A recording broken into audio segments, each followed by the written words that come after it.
எல்லோரும் எப்படி இருக்கீங்க? நல்லா இருக்கீங்களா? இன்றைக்கி பேரிச்சம்பழம் வச்சு தாங்க நான் கொழுக்கட்டை செய்ய போகிறேன்.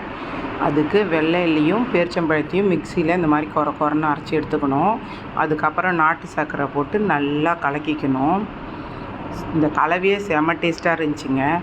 அதுக்கப்புறம் மாவு பிணைஞ்சி வச்சுருக்கேன். பூர்சம் இலை எடுத்து அதில் வச்சு கொழுக்கட்டை தட்டி தட்டி வேக வைக்க வேண்டியதுதாங்க. நான் பூர்சலையில் தான் வச்சு செஞ்சேன். டிஃப்ரெண்ட்டான டேஸ்ட்டில் சூப்பராக இருந்துச்சு.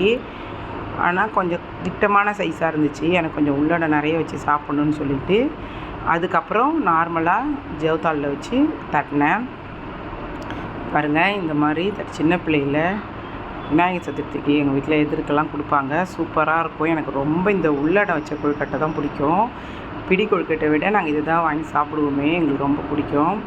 எனக்கு கொஞ்சம் உள்ளடை அதிகமாக வேணும்னு சொல்லிவிட்டு இந்த மாதிரி பேப்பரில் தட்டி சூப்பராக செஞ்சு சாப்பிட்டேங்க. உங்களுக்கு பிடிச்சா லைக் பண்ணுங்கள்.